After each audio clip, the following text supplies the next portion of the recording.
terus kita harus belajar. Nah, di sini kita harus belajar, ya kita terus mendapat tekanannya. Tapi firman Tuhan selalu mengajarkan di tengah tekanan tuh jangan ambil jalan pintas lah gitu. Percayalah kepada Tuhan di masa yang sulit. Saya nanti juga bisa sharing beberapa pengalaman yang dialami saudara sekalian atau saya yang mungkin masih bisa dibagikan untuk menguatkan. Ada ayat yang kita belajar untuk katakan, kita belajar firman Tuhan itu bukan sekedar kata-kata ya, tapi ada kuasa di sana. Mari kita katakan Amsal 3 ayat 5. Percayalah kepada Tuhan dengan segenap hatimu dan janganlah bersandar pada pengertianmu sendiri. Nah, ayat ke-6, akuilah Dia dalam segala lakumu, maka Ia akan meluruskan jalanmu. Nah, jadi ayatnya itu meminta kita untuk mempercayai Tuhan itu dengan segenap hati. Ini yang susah ya, dengan penuh gitu. Karena jujur aja percaya mah percaya ya, tapi segenap hati mah ya nggak tahu lah. Tapi yang diminta segenap hati, belajar percaya kepada Tuhan dan janganlah bersandar pada pengertian. Nah, pengertian ini bukan sekedar otak manusia, karena bisa jadi maaf kata ada orang yang IQ-nya rendah tapi lebih percaya Tuhan, lebih mengerti Tuhan, dibanding yang IQ-nya tinggi tapi dia nggak percaya tuh sama Tuhan. Jadi ini di batin ya sebetulnya. Pengertian ini sifatnya di batin, dia percaya atau enggak. Nah, jangan bersandar kepada pengertian ini. Kita diminta untuk akui dalam segala laku kita. Nah, Tuhan akan meluruskan jalan-jalan kita. Karena apa? Karena untuk jalan yang lurus itu pasti susah ya. Ini godaannya sini ada, tekanannya ada, dan untuk bisa lurus gitu tuh susah banget. Saya belum pernah ketemu orang yang gak pernah jatuh dalam godaan tuh, belum pernah. Pasti pernah jatuh dalam godaan. Nah, tapi ketika kita mengakui Tuhan, aku mengakui Tuhan, aku percaya Tuhan, nah, nanti Tuhan tuh meluruskannya jalan-jalan kitanya. Yang udah jatuh tuh dilurusin lagi. Jadi bukan kitanya hebat jadi lurus terus, bukan, tetapi nanti diluruskan. Nah, ini ada salah satu kisah yang menarik. Saya juga belum menonton, hanya baru melihat review. Ada kisah yang menarik katanya. Ini nama film Viva La Vida, walaupun ada lagunya ya, siapa? Coldplay ya, Viva La Vida. Artinya tuh hiduplah. Nah, filmnya itu film Chinese, orang Chinese dari kisah asli katanya. Jadi ada dua orang yang benar-benar putus asa, tapi akhirnya bertemu. Nah, jadi ceritanya tuh ini ada namanya Wang Xiao dan Yu Chenping. Nah, nanti kita akan melihat ceritanya. Jadi ceritanya ada wanita umurnya 24 tahun, dia sakit ginjal, udah sakit ginjal umur 24 tahun. Ini tahun 2013 kisah nyata. Dia tuh ginjalnya udah harus ditransplantasi. Artinya harus ada orang yang mau ngasih ginjalnya buat ya untuk bisa hidup normal lagi dan untuk bertahan hidup. Sepertinya ini udah berat dan udah dua-duanya biasanya, dan mungkin katanya 1 tahun lagi diprediksi dokter bakal meninggal karena ginjalnya udah rusak. Nah, tetapi akhirnya dia berpikir gini ya, saya kan bakal mati ya kata dia. Lalu dia punya pikiran, gimana kalau saya pikir saya barter aja hidupnya. Jadi gini, dia buat iklan. Siapa yang mau memberikan ginjalnya, misalnya ada orang yang sakit, dia bilang mau sakit kanker, sakit apa, nggak apa-apa, dia akan menikahinya dan saya akan ngurus dia sampai meninggal katanya. Tapi pas meninggal ginjalnya dikasih ke saya, ditukar, dibarter, nanggap ya gitu. Dibarter, saya urus dia sampai meninggal, setelah meninggal ginjalnya ditransplantasi ke saya. Dan itu benar, ada iklan. Akhirnya di kisah asli, di cerita benarnya sebenarnya ada orang yang sakit leukemia ya, jadi kanker darah, Yu Chenping. Nah, akhirnya sepakat menikah. Bila you meninggal, yang cowok meninggal, ginjalnya akan didonorkan, uang akan merawat dia dan juga ayahnya. Dia mau karena dia berpikir yang cowok, saya punya papa yang harus dirawat. Mau nggak kamu setelah saya meninggal rawat papa saya juga? Yang ini mau lah gitu ya. Jadi barter. Pernikahan yang ya aneh juga tapi ya nyata gitu. Ya udahlah gitu. Daripada mati, dua-duanya mati gitu, lebih baik udahlah ada yang hidup. Nah, ya akhirnya ya udah gini sepakat. Akhirnya di dalam film sih orangnya sakit tumor tapi sebenarnya kanker darah, yang cowok tuh sebenarnya kanker darah. Oke, tetapi akhirnya mereka hidup bersama. Akhirnya kalau cuci darah dirawat, ditemenin. Tiba-tiba entah gimana proses itu memberi harapan bahwa kita nggak mau berpisah gitu, ingin hidup bersama gitu. Jadi nggak mau mati gitu akhirnya tuh. Misalnya kan udahlah nunggu mati. Kayak pepatah Jawa apa Tresno Jagorido. Tresno jalanan soko kulino misalnya. Cintanya tumbuh seiring berjalan bersama.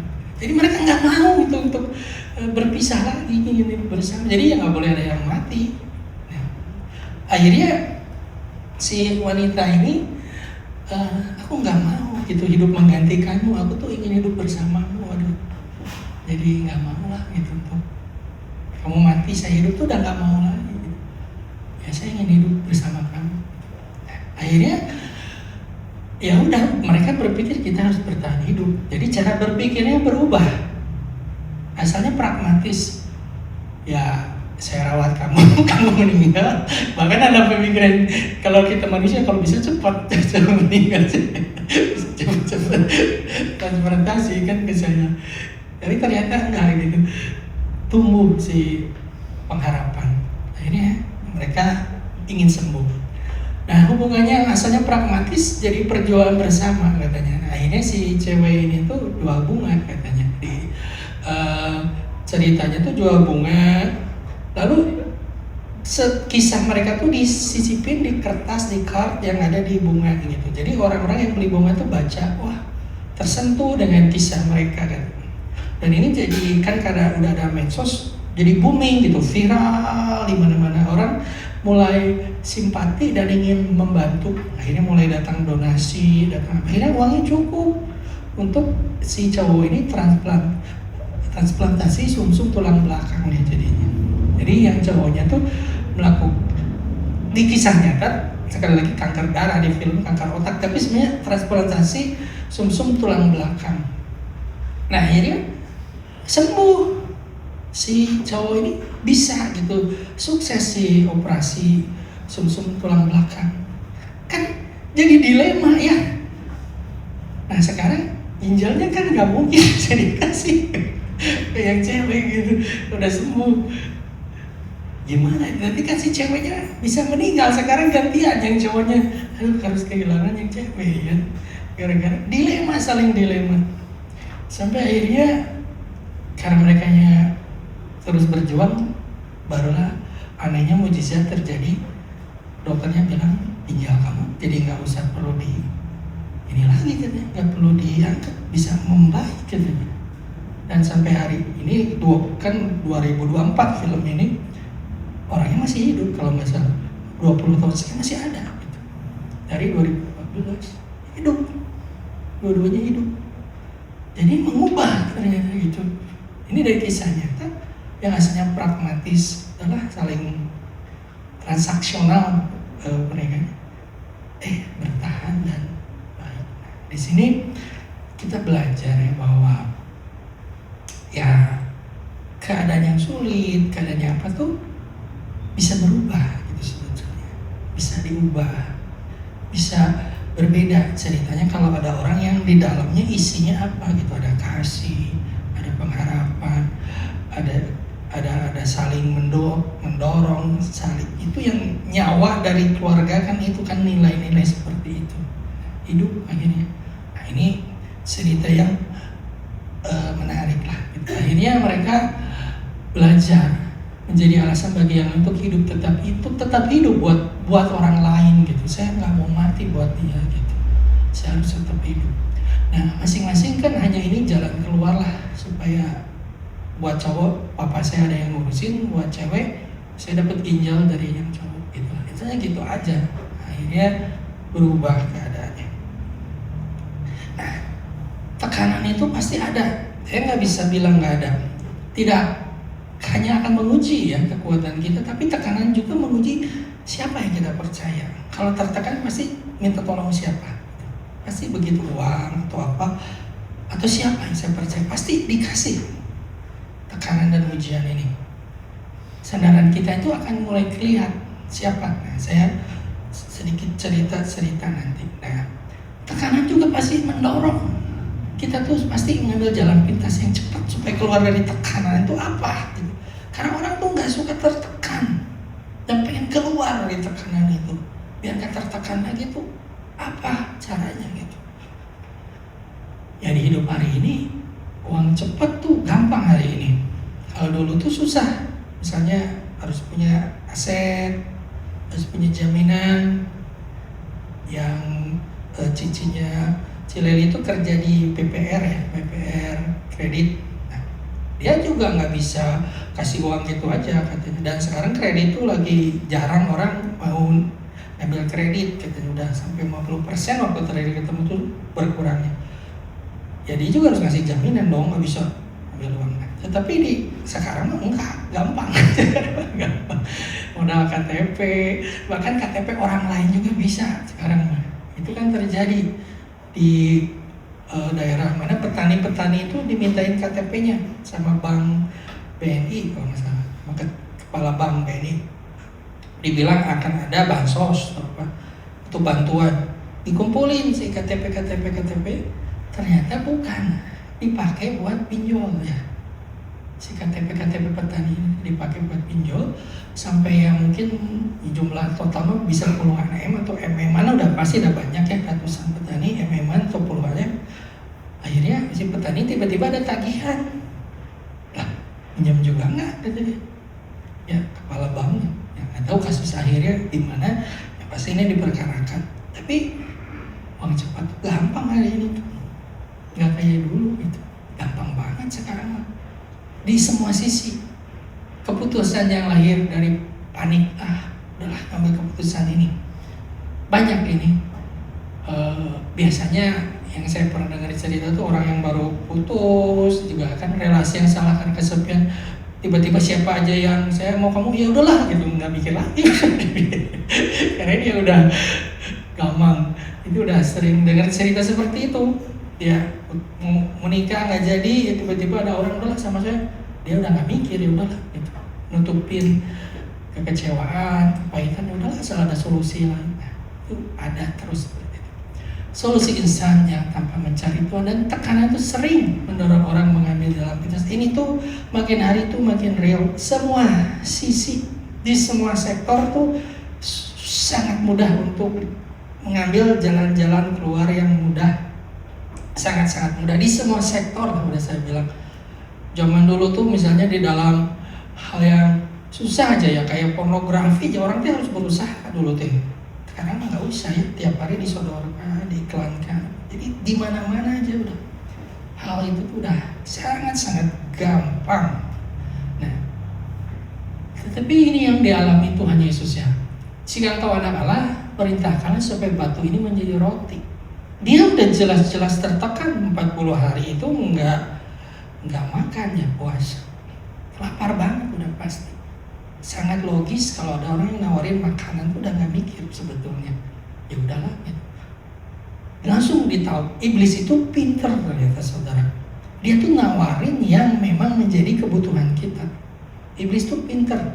Jadi kalau jangan berpikir iblis bodoh, itu kita yang bodoh. Dia tuh menganalisa kita. Sebelum ada AI, ChatGPT, iblis tuh udah punya database kita. Ini orang sukanya apa, ini orang kebiasaannya apa, ini orang sedang mengalami pergumulan apa tuh dia tahu. Makanya waktu Yesusnya ini kan nggak mungkin ditawarin yang lain, kamu mau kuda atau mau apa, enggak kan, dia kamu mau roti nggak gitu kan. Karena tahu dia lapar. Yesus tahu itu solusi, udah pasti solusi. Tapi dia tahu ya, ini instan, ini bahaya nih kalau diambil. Nggak mungkin roti ya udah cuma-cuma, nggak mungkin.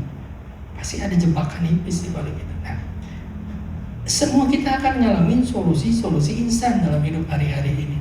Banyak banget solusi-solusi instan, banyak banget. Dan iblis tuh tahu, sekali lagi saya bilang, iblis tuh tahu pergumulan kita apa dan solusi yang kita inginkan apa, dia tahu. Saya bilang dia tahu.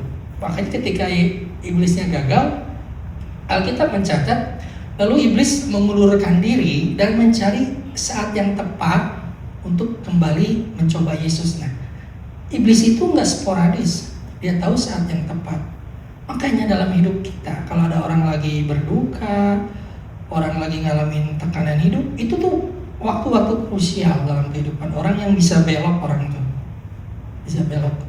Yang dulunya kayak gini, baik jadi jahat. Yang dulunya jahat juga bisa jadi baik. Karena ada momen-momen krusial dalam hidup seseorang. Di waktu itulah iblis atau Tuhan atau kita masuk, itu saat-saat yang paling tepat. Dia bisa belok. Ini waktu-waktu krusial buat Yesus untuk menerima roti atau enggak gitu. Dalam hidup kita akan selalu ada sampai kapanpun solusi-solusi instan dalam hidup. Tapi kita harus mulai melihat ini tuh memang hanya ingin instan saya, atau saya sudah tahu oh ini Tuhan ada di dalam solusi ini.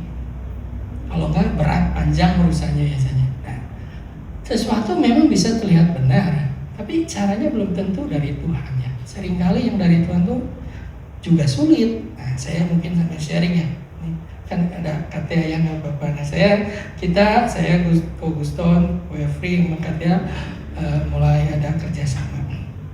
Jadi keadaannya waktu itu toko digital Katia yang menjual jasa menggambar lah. Jadi orang memberi foto, digambar jadi karakter tertentu. Yang ini karakternya One Piece ya, tahu belum? Di toko Amerika, Etsy namanya.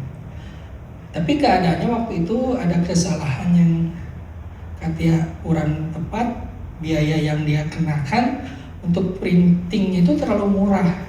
Akhirnya pesanannya terlalu banyak, ternyata uangnya nggak cukup. Karena salah, terlalu kemurahan. Dan berbulan-bulan, pas sudah berbulan-bulan uangnya kok nggak ada gitu. Dan akhirnya orang mulai komplain ke toko, orang minta refund. Tapi uangnya nggak ada untuk kembaliin, untuk memenuhi permintaan konsumennya nggak ada. Akhirnya kan ditutuplah tokonya gitu, disuspend. Tetapi ya diusahakan tolonglah dibuka gitu, karena kalau ini ditutup kalian juga rugi. Gimana orang-orang yang uangnya harus dikembaliin, gimana orang-orang yang orderannya perlu dipenuhi gitu kan. Akhirnya ya setelah berapa lama, seminggu mereka maulah izinkan dibuka. Nah, lalu dalam konteks kan semua bahasa Inggris, dipikirnya kita dibuka lagi 45 hari, dipikir oh setelah 45 hari akan dibuka gitu. Jadi kita tinggal belajar metode survival 45 hari karena jelas gitu kan, 45 hari. Nah, tapi selama 45 hari itu printing harus dikerjakan. Kan Katia punya 2 pegawai kan, harus dibayar. Nah, satu pegawai itu menurut Katia kurang baik. Pak ini gimana dong, kurang itu. Wah, ya pokoknya susah drama. Lalu ya udahlah Pak, saya mau jual ginjal aja. Udah sih. Yang drama pegawainya ada yang kayak gitu. Ini nggak cukup Pak, gitu. Ya kan susah, kan kita susah semua gitu. Ini kan sulit keuangannya. Ternyata keadaannya itu enggak 45 hari dibuka, yang sebetulnya benar tuh 45 hari dari setiap transaksi yang terjadi hari ini. 45 hari kemudian dibayar. Hari ini dibayar dulu 50%, tapi dipotong admin, potong administrasi, potong biaya printing, potong iklan. 50% 45 hari kemudian per tanggal transaksi gitu. Nah, mendekati hari-hari mau dibuka tuh udah berharap semua udah makanya kita juga kan, saya juga kan kalau lah bimbel ini udah aduh ini mau gajian nih pegawai gimana, ya udahlah kesiniin dulu biar ini keluar. Ternyata pas harinya loh kok nggak keluar. Ternyata bukan gitu, bukan 45 hari dibuka, ya 45 hari untuk cair dari yang itu. Nah, akhirnya waduh, sampai kapan? Nggak jelas ternyata sampai kapan ini bisa dibuka penuh, bukan? Setelah itu ya bingung kan kita ini sampai kapan. Nah, belum ada bintangnya harus memenuhi berapa, 4,8 customer harus dilayani, uangnya nggak ada. Nah ini kan kayak kita dikepung, kalau kemarin cerita Israel dikepung, nah kalau uang nggak turun-turun tuh kita kayak dikepung bener. Dikepung. Ini tagihan ada, ini perlu dibayar, ini perlu ini, uang kok nggak cair-cair, ini kayak perasaan tembok yang dikepung tuh bener ya. Waduh, kayak terkepung banget. Ini kemana jalan keluarnya? Ya pokoknya sulit. Kadang ya makan secukupnya lah gitu. Sehari ada yang nggak makan, gitu dia bilang ya ada begitu. Ada yang nggak makan gitu. Tapi akhirnya puji Tuhan setelah dijalani dengan dan mindset, mana mungkin bisa bertahan tuh waktu itu 45. Tapi setelah sekitar 90 hari gitu, puji Tuhan akhirnya suspendnya diangkat lah gitu, suspendnya diangkat. Ya dengan kinerja yang terus diperbaiki. Dan keadaan berharap ke depan lebih baik karena waktu disuspend orderan pun lebih sedikit. Toko dianggap kurang bagus. Jadi kurang banyak yang belinya. Keadaan itu tertekan. Di sini kita mengalami, mungkin pasti kata yang lebih tertekan, di mana tekanan itu betul-betul mengurung, tapi kita tuh harus terus berkinerja baik gitu. Soalnya kalau kinerjanya buruk, tokonya malah nggak akan pulih. Tapi ditekan gitu, uang ditahan, customer harus dilayani, dan harus terus merespon dengan tepat, baru itu diangkat. Kalau enggak, ya terus disuspend gitu. Tapi uangnya dikasih gitu, pusing kan, jadi tertekan gitu. Ya tapi lulus lah, ya udah lulus. Ini pengalaman yang membuat saya dan kita menyadari, inilah kita mungkin uang saya tinggal segini, kebutuhan saya ini 90 hari loh. Nah buat saudara, tetap kita harus belajar dalam kondisi yang ditekan gitu tuh, responnya harus tepat terus, nggak boleh salah responnya. Karena waktu itu ada respon yang salah juga kan, akhirnya misalnya menolong mencairkan beberapa dengan membayar ya salah satu metode click to mail katanya, nanti cair, ternyata salah ya, orang ini harusnya dapat barangnya ternyata nggak dapat. jadi nggak baik, malah memperpanjang masalah. Ini berkurang. Ini keadaan yang ada dan kita alami, dan terutama yang pasti KTD kita ada juga lah, pasti tertekan. Nah, saudara mungkin tertekan dan harus terus memberi respon. Kalau responnya buruk, makin terpuruk. Kalau responnya baik, ini sampai kapan? Tapi percayalah ada masa itu keluar. Buat kita orang percaya, Tuhan tahu pasti jalan terbaik ya. Kapan, berapa lama, responnya gimana, selama ditekan itu gimana. Di padang gurun Israel itu tuh udah jelas-jelas waktunya gak perlu 40 tahun sebetulnya. Kalau mereka merespon tepat, mereka akan ke Kanaan. Tetapi karena responnya buruk terus, ya udah diputar-putar terus 40 tahun. Seharusnya gak perlu selama itu. Kalau gitu gak usah ke padang gurun. Ternyata gak bisa. Karena rutenya memang ke situ yang Tuhan pikir terbaik. Karena kalau harus lawan bangsa-bangsa yang besar pasti mati, kalah. Jadi rute terbaik yang Allah pikir udah pasti padang gurun. Hanya waktunya seharusnya tidak perlu selama itu.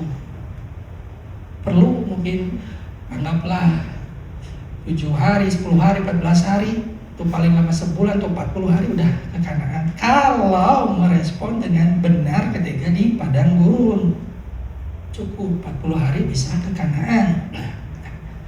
Kita diizinkan padang gurun, tekanan seperti yang tadi kita cerita, keadaan yang sulit. Tapi percayalah Tuhan tuh gak akan maksud selama-lamanya, gak akan. Kalau benar responnya pasti keluar gitu dari situ. Hanya responnya harus benar di tengah-tengah padang gurun. Yang pasti padang gurun tuh nggak ada yang disyukurin lah.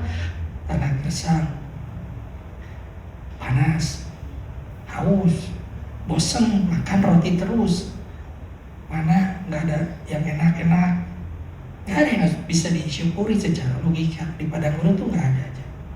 Padang gurun itu membuat kita mensyukuri bukan yang kelihatan betul, tapi yang Tuhan baik buat saya, Tuhan memelihara saya, Tuhan menjaga saya. Tapi nggak kelihatan apa yang mau disyukuri dengan mata di padang gurun itu nggak ada. Kalau ada juga itu mah halu kan. Terima kasih buat daging yang enak, nggak ada. Semua itu nggak enak.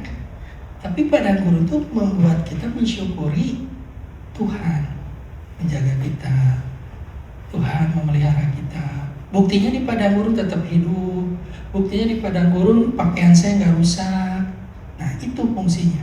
Tekanan-tekanan itu membuat kita mensyukuri Tuhan. Kok keadaan sulit kok tetap bisa bertahan ya gitu. Kok bisa dipelihara. Nah itu keadaan-keadaan yang padang gurun. Tuhan akan memberi kita, memimpin kita, memberi arah yang penuh pada tujuan kita. Saatnya kita kembali. Kalau harus lewat padang gurun, ya sikap kita Tuhan. Kalau memang jalan yang Tuhan mau adalah padang gurun, ya sudah, itu saya mau ikut jalan padang gurun. Tapi saya percaya, ya Tuhan harus beri saya tuntunan, kekuatan untuk melewati. Dan saya yakin Tuhan gak mau selama saya di padang gurun. Saya mau ke Kanaan. Nah, itu yang terbaik. Akhirnya, jangan kita menukar rencana Tuhan dengan jalan pintas, karena kita gak sabar menunggu. Yang cepat sih belum tentu yang Tuhan kehendaki, belum tentu. Yang cepat, ini aja, solusi instan, gak usah susah, belum tentu itu yang Tuhan mau. Jadi saya mendorong bahwa kita akan mengalami tekanan, dan puji Tuhan kalau ada rekan, saudara seiman yang bersama-sama melewati tekanan. Karena kalau di padang gurunnya sendiri juga kayaknya berat itu. Nanti terus ngeluh siapa yang akan menopang. Itu perlu tim, teman, rekan yang mengangkat ketika kita di padang gurun. Dah kita lewati gitu. Bukan karena pemikiran kita umumnya seperti orang Israel, lebih baik kembali ke Mesir. Lebih baik kembali ke sana, semua tersedia, makanan ada. Ya walaupun kita disiksa, tapi kita bisa makan enak, kita bisa apa? Nah, pemikiran kita tuh ingin terus kembali lagi. Kita nggak pernah bisa mengerti. Memang Tuhan menuntunnya ke padang gurun. Ya udah, jangan berdebat. Ya udah, jangan ngotot. Saya nggak mau padang gurun. Ya memang ini jalannya, padang gurun. Mau gimana lagi? Pilihannya kamu terus meronta-ronta atau kamu, Tuhan ini kalau memang padang gurun, mampukan saya melewati, mampukan saya lewat. Padang gurun tuh nggak enak banget, gersang dan sebagainya. Saya kerasa, ya ini uang teh seret gitu-gitu. Nah jika padang gurun ya susah gitu. Tapi ya harus dilewati gitu sih. Buktinya kok lewat juga tuh akhirnya gitu kan. Buktinya padang gurun bisa dilewati. Akhirnya kadang ya seperti ini ya, satu kisah di Israel dibilang raja yang digempur. Ya kita baca ayatnya 1, 2, 3, 2 Tawarik 20 ayat 12. Kami tidak tahu apa yang harus kami lakukan, tetapi mata kami tertuju kepadamu. Amin saudaraku, amin. Memang jujur-jujurnya juga kadang nggak tahu apa yang harus kami lakukan, juga nggak tahu. Tapi mata kami tertuju kepada. Kami nggak tahu apa yang harus kami lakukan. Adalah bohong dan terlalu bombastis untuk bilang, oh saya tahu masalah kamu, saya pasti ngerti masalahnya. Enggak juga. Beberapa hal saya nggak tahu masalah solusinya apa, nggak tahu. Tapi yang penting mata kita ke Tuhan dah itu aja. Nggak selalu tahu kok solusi untuk masalah ini apa, nggak tahu. Beberapa hal tuh solusinya apa tuh memang nggak tahu. Bukannya nggak mau, ya memang nggak tahu. Lebih baik jujur nggak tahu. Tapi kata kuncinya adalah mata kami tertuju kepada Tuhan. Kami nggak tahu apa yang harus kami lakukan, tapi mata kami tertuju kepada. kalau waktu kitanya nggak tahu adalah lebih baik Tuhan, mataku tetap tertuju kepadamu, aku nggak tahu nih harus gimana, tapi aku mau mataku tetap memandang Tuhan. Nah, saudaraku, iman itu bukan berarti saya selalu tahu apa yang harus saya lakukan. Iman itu berarti saya tahu kepada siapa saya harus melihat. Bukan selalu tahu, oh saya harus begini, saya harus ini. Enggak juga. Tapi saya tahu kepada siapa saya harus melihat. Saya harus melihat Tuhan. Nah, dalam kebingungan saya akan tetap memandang Tuhan. Iman tuh seringkali juga nggak tahu sebetulnya. Tapi percayalah, Tuhan pasti tahu, pasti bisa. Nah, iman juga nggak selalu tuh diluputkan lah ya keadaan yang sulitnya. Kita baca ya ayatnya 1-2, Yesaya 43 ayat 2. Apabila engkau menyeberang melalui air, aku akan menyertai engkau. Jadi kata kuncinya itu bukan bisa nggak nyebrang, iya nyebrangnya sendiri atau sama Tuhan. Nah, Tuhan bilang aku akan menyertai. Ya udahlah, kalau melewati air ini dan bisa tenggelam laut, saya ternyata, tapi saya tahu Tuhan di samping saya, Tuhan bersama saya, nggak apa-apa, gitu. Itu aja sih, nggak apa-apa lah, gitu. Harus mati juga nggak apa-apa, harus juga, tapi saya tahu saya nggak sendiri, udah, gitu. Makanya ketakutan orang itu sebenarnya alone, sendiri. Sampai ada lagu-lagu dari Alan Walker gitu, aku nggak mau sendiri gitu. Kalau malam ini malam terakhir ya setidaknya aku nggak sendiri matinya gitu. Kalau kita tahu kita nggak sendiri, ada Tuhan, udah cukup gitu. I'm not alone gitu. Aku nggak sendiri, Engkau menyertai. Tapi kesulitannya memang harus dilewati. Ya jadi jangan sampai kita membuat keputusan yang sifatnya panjang dan permanen, tapi karena tekanan yang sementara aja gitu. Saat hati tertekan ya jangan buru-buru milih jalan yang salah. Lalu gimana? Ya sampai hatinya nggak tertekan baru milih, sebetulnya gitu sih. Ya sampai hati nggak tertekan. Kalau hati tertekan dan memilih ya udah jelas pilihan itu karena tertekan. Sampai hati itu yang nggak ditekan, saya memilih ini ya nggak tertekan. Jadi keadaan itu harus diangkat. Tuhan, biar hati itu nggak ditekan dulu gitu.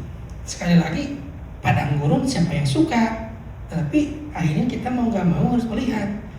Kadang ya itu jalan yang harus ditempuh. Ya gimana lagi? Mau gimana lagi kalau jalan harus padang gurun? Ya gimana lagi? Harus ditempuh juga tuh. Tapi ya saya nggak mau tertekan. Saya mau ya udah dijalanin aja padang gurunnya gitu kan. Nah, buat kita apa sih jalan pintas yang sedang ditawarin kepada kita? Selalu dan selalu nggak akan pernah berhenti ya uangnya. Pasti. Ya udah pasti lah, siapa juga yang nggak mau uang paling cepat. Juga relasi yang salah adalah asal saya punya pasangan lah, asal saya punya teman lah, asal saya diterima di komunitas udahlah, yang mana juga nggak apa-apa. Atau panik, aduh nih kesempatannya nggak akan ada lagi, hanya sekarang, nggak mungkin kedua kali, sekarang harus sekarang mutusin. Nah, putusan yang panik ini seringkali juga salah. Kompromi ya, udahlah asal hasil aja lah, kompromi. Lalu nggak usah berdoa dulu lah, ini aja lah, ini udah jadi solusi. Nah, ini kan Tuhan hari ini mengundang saya, mengundang saudara untuk kembali. Ini ada jalan Tuhan, mau nggak menempuh. Jadi kembalilah ya, kalau saudara harus melewati kesusahan, padang gurun, nggak apa-apa lah gitu. Jangan ngerasa aduh gua kok hidup menderita, kok gua tuh nggak kayak orang lain, kenapa lain enak, kok gua susah. Nggak apa-apa sih sebetulnya, yang penting Tuhan, saya tahu ini kesusahan ini Tuhan izinkan dan saya harus lewati, saya mau ada Tuhan di dalamnya. Nah, sikap ini dulu yang perlu ada, tapi ini nggak mudah lah, saya sendiri nggak langsung bisa. Saya juga sering lari lah ya waktu dulu, misalnya aduh orang lain kok punya uang, ini saya nggak mau lah gitu, kayak gitu saya malu gitu, nggak mau lah temenan sama orang itu, kenapa itu mah kaya lah, saya mah nggak, saya mah siapa tuh nggak punya apa. Nah itu tuh dialami keadaan-keadaan itu tuh. Dialami, udahlah saya mah nggak bisa. Nah, tapi lama-lama saya mengerti, oh nggak apa-apa juga ya kalau keadaan kita lagi susah ya memang kenapa? Kita kan hidup di dunia nyata ya. Kenapa kalau kita lagi susah masalahnya di mana? Toh nggak semua orang juga harus terus enak kan? Ya ada masa enak, ada juga masa susah. Memang kenapa kalau kita mengalami masa susah tuh kenapa? Toh nggak apa-apa juga. Kenapa harus hidup enak terus? Nah pemikiran itu dari mana datangnya kan? Toh nggak apa-apa juga. Hidup harus mengalami susah tuh kan? Asal jangan karena dosa, asal jangan nipu orang, asal karena jangan jahat, asal jangan karena melakukan kesalahan. Ya kalau memang jalannya susah, ya kenapa juga? Kenapa nggak boleh susah gitu? Toh kenapa dosanya di mana gitu? Ya nggak apa-apa kan? Padang gurun juga jalan rohani tuh ingin ke kanan kan jalurnya padang gurun ya, bukan lewat Ferrari atau bukan lewat kuda, lewat jalan tol, ferry, kapal terbang, padang gurun kan, biar nyampe ke kanan lewat padang gurun kan, toh harus lewat itu kan, ya nggak apa-apa lah, itu kalau memang harus ngalamin sulit, asal yakin aja ini bukan dosa, bukan bodoh, bukan sengaja, bukan gimana, ya nggak apa-apa, gitu, Tuhan nggak apa-apa lah, gitu. Tapi yang pasti saya lewat, itu nggak mau terus di sini, saya mau melewati padang gurun, bukan tempat tinggal. Padang gurun itu jalan, saudara. Bukan tempat tinggal, hanya jalan. Saya bilang ini jalan, saya nggak mau ditinggal di padang gurun, saya mau jalan melewati padang gurun, gitu kan. Ya udah, dijalanin aja, walaupun sedikit, asal bener aja arahnya kemana, gitu kan. Nah, yang kita perlu terus kerjakan ya, mencari Tuhan terus. Kita baca ayatnya 1-2-3, Matius 6 ayat 33. Tetapi carilah dahulu kerajaan Allah dan kebenarannya, maka semuanya itu akan ditambahkan kepadamu. Jangan cari jalan keluar dahulu, carilah Tuhan lebih dulu. Memang nanti ada keputusan yang harus dibuat, tapi jangan ini udah ada solusi, udahlah itu aja. Nah, bukan doa dulu, kalau ini solusinya udahlah, kita doain, ambilin ya udah gitu. Bukan cari solusinya dulu. Nah, respon kita hari ini, saya memilih jalan Tuhan, bukan jalan pintas. Nah, kita sama-sama deklarasikannya sebagai langkah iman kita. 1, 2, 3. Hari ini saya memilih jalan Tuhan, bukan jalan pintas. Saya percaya pada cara Tuhan. Saya percaya pada waktu Tuhan. Saya menyerahkan hidup saya kepada Tuhan. Amin. Nah, percayalah kepada Tuhan dengan segenap hatimu. Jangan ambil jalan pintas. Tekanan itu nyata, godaan itu nyata. Ya tetap jalan Tuhan yang terbaik. Jadi nyata, itu real gitu, bukan yang nggak real, memang real dialami. Tapi ya tetap, ya kita harus terus mengambil jalan. Biarlah seperti doa ini, ya jadilah ini doa kita buat pagi hari ini. Kita katakan doa ini satu dengan Tuhan, aku menolak jalan pintas, aku memilih percaya kepadamu, pimpin langkahku di jalanmu. Amin, dalam nama Yesus, amin. Nah biarlah ini real, saya real. Orang-orangnya ada yang kegugusan PFRI, katanya real, ngalamin tekanan. Tapi ya nggak apa-apa lah gitu. Toh hidup real juga kok, memang nggak selalu enak. Yang penting dijalanin kan, dan cara jalaninnya benar, gitu aja. Buat apa juga? Bohong ke orang tuh kalau enak di dalam Tuhan tuh selalu enak, itu bohong lah. Yang benar tuh ya ada masanya enak, ada masanya tertekan, ada masanya sulit. Yang pasti responnya benar nggak gitu. Responnya benar nggak, responnya benar nggak. Padang gurun ya saya terima, Kanaan ya saya terima, itu kan lembah kekelaman ya saya terima, apalagi ya masa-masa musim panen saya terima, kelimpahan saya terima, kesulitan saya terima. Ya seperti Paulus bilang, bagiku tidak ada rahasia lah, kelaparan, kelimpahan, kekurangan, karang kapal, apapun ya nggak ada rahasia. Dia udah menjalani semuanya, tapi dia menyimpulkan, tapi dia bilang nggak ada satupun yang bisa memisahkan aku dari kasih Kristus. Semua itu nggak akan. Semua saya udah alamin, kata Paulus. Tapi dari semua yang dialami, tidak ada satupun yang bisa memisahkan aku dari kasih Kristus. Ternyata kasih ini kuat katanya. Mau lapar, mau miskin, mau aniaya, mau penjara, mau malaikat, mau alam roh, mau kematian, mau apapun juga. Pokoknya dia menentukan tak ada yang bisa memisahkan saya dari kasih Kristus. Biarlah pengalaman-pengalaman yang kita alami ini membawa kita mengalami kesimpulan yang sama. Kasih Kristus lebih kuat daripada semua ini. Ternyata gitu. Lebih kuat dibanding semua tekanan ini yang saya takutin. Ternyata enggak ya, kasih Kristus lebih kuat. Nah, seperti kisah si siapa tadi, Wowsing ya. Ternyata dengan adanya cinta, dengan adanya diinginkan orang, gak usah tuh ginjalnya diganti, sembuh kan jadi bisa gitu. Ternyata nggak usah tuh, dokter bilang setahun lagi mati, enggak juga tuh. Ya akhirnya sama, ternyata kesusahan, kesulitan enggak tuh, kasih Kristus enggak membuat saya enggak sanggup melewatinya gitu. Bisa ternyata gitu.